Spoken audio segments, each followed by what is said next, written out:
Welcome everybody to the 6th annual legacy event, Sept, Savor, and Support. I'm Steve Petty, the CEO and President of the Lynn Institute for Healthcare Research. We're so glad to have you here tonight. Thank you so much for joining us on this very special occasion. We're going to tell you a lot about what we do to impact the community and how you can help us in continuing our engagement in these at-risk and sometimes marginalized communities. CREW stands for Character, Responsibility, Education, and Well-Being. And we are partnering with the Juvenile Detention Center to make sure that we have an opportunity for the young people to serve out their community engagement. They come and we help them identify ways and pathways to do things better, ways that they can literally set goals. They can build up their resilience so that they can complete the goals.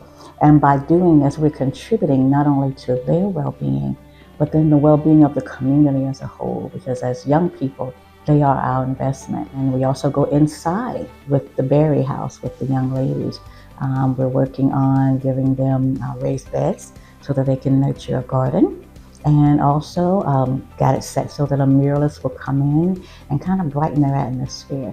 But the whole goal is to interject that they are somebody, they have an opportunity to do better. This is not the end of the story. And if we can just help them get over those hurdles and to know that someone cares and that someone will invest in them, we believe that going forward, their success will be guaranteed. So the Lynn Institute has the privilege of serving people and communities who often come from difficult places. And as we partner with other organizations, they're serving these same communities, these same groups of people. And we began to realize that sometimes when we interact with the people we're serving, they interact with us in a way that we don't expect. And that's because of the difficult circumstances that they've come from. They see the world through that lens. So we started a new program to educate not only our own staff, but other organizations, other nonprofits, other community-serving organizations on trauma-informed care, on ACEs, which is Adverse Childhood Experiences. Looking at nationwide statistics, Oklahoma City is consistently one of the top-ranked states for the number of ACEs, or again, Adverse Child Experiences, that people have encountered or experienced in their lives. So for organizations who are serving those individuals, it's important for us to understand the concept of ACEs, but to also understand the after effects, how that impacts the way that people see the world and interact with us as we try to serve them.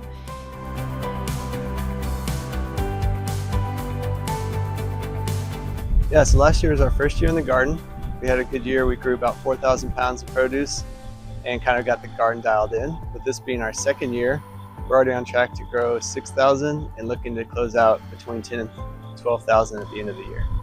One of the big accomplishments this year is just, I think, being able to serve more people. So we've upped our groups that we work with to 9 groups that we serve on a monthly basis. We're serving about 440 households.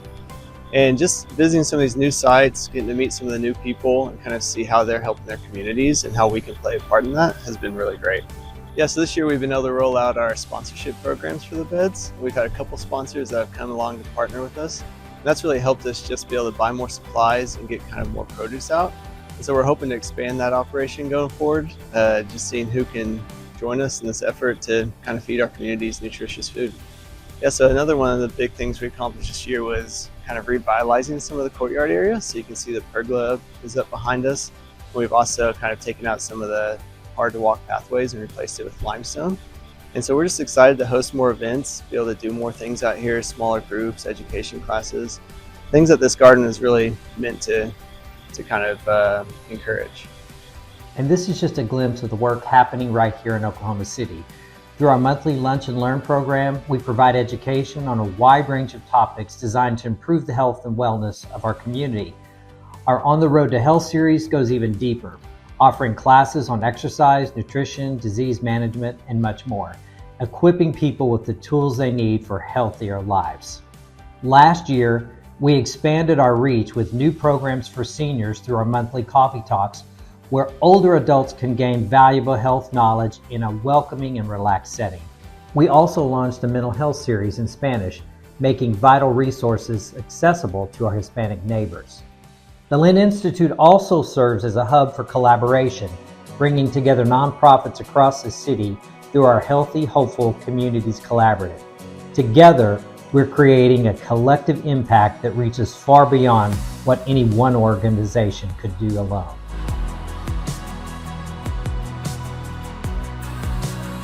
I thank the ones that are giving and encourage those who have not yet given to consider, because you make a difference. You make a difference. Your support helps us to offer more of this kind of education to all of the nonprofit organizations in Oklahoma City who are serving individuals and need to understand how to serve them better, need to know how to meet their needs more effectively. Yeah, for anyone that's looking to make a donation today, I would just say, donation to the garden goes towards tackling some of the real foundational issues that we're seeing in our communities, not just addressing hunger, but also nutrition and therefore the health of their whole body. Well, everyone, I hope you had a great evening. This has been phenomenal. We really appreciate you being here and being engaged in what we're doing. And I hope you got a little better understanding about all the things that we're doing in the city and the things that we would like to do with your help. So if you need any more information about any of our programs, volunteer opportunities, or how you or your company can get engaged, please see me or one of our staff so we can tell you a little more about what we're doing and how you can help us expand our scope of work in Oklahoma City and beyond.